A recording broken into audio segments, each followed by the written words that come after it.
Hey, hi, hello, and welcome to the second part of this tutorial. Is it a tutorial? I don't even know.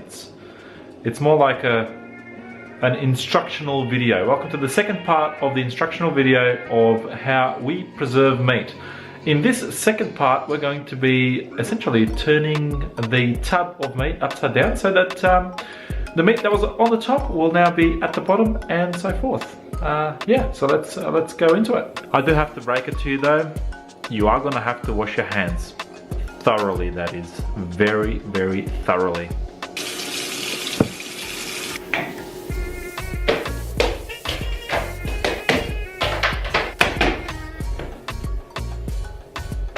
Let's inspect the meat. Okay, so you can tell that the meat is a little bit dry on the top, and this is the reason why we're flipping it over in the first place, because we don't want any dry meat on the top. We want to turn this meat around. Everything that's on top should be at the bottom, and everything from the bottom will come at the top. This here is the water that I was talking about, and that'll be about a quarter or a fifth of the tub will be water. And what we'll do is we'll empty that water in a new tub, and then we'll just pour that water back onto the meat itself.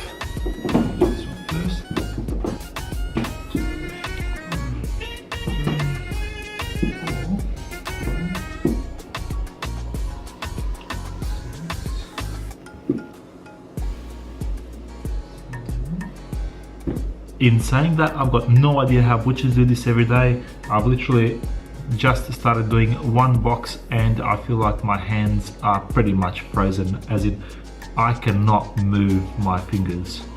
They are pretty immobile at the moment.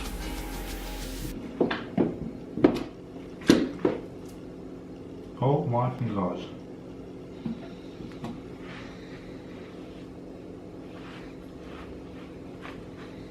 Okay, one done. Another of them to go.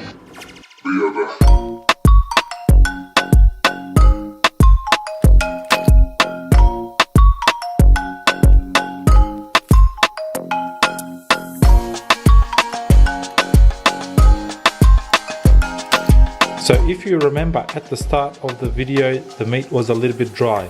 All of those dry pieces are now underneath all of these nice and wet pieces. These pieces were lifted from the bottom up. And you can tell that it's quite wet, and that'll be fine until tomorrow. And tomorrow we're going to be doing exactly the same thing. We're going to be lifting the ones at the bottom up and so forth. We're going to be doing that all up until Sunday, and that's when we are going to be smoking these. So by smoking, I don't mean putting it in a cigar. By smoking, I mean putting it in a shed and putting a bit of fire underneath it. Just to make that clear. And that is the second step. Now, don't forget to do that every day. Preferably, if you can't do it every day, do it the second day, because it's not very nice if the meat is very dry when you're actually putting it outside to cure. So, yeah, okay. Well, anyway, enjoy, and I'll see you in part 3 of this series. And the part 3 will be taking it out of those boxes and putting it in the shed, lighting a bit of a fire, and see how we go with that. Well, up until next time, have a good day, and please subscribe if you haven't. Tell your friends if you think this is useful. Tell your friends anyway, and yeah, I'll see you in the next one. Bye.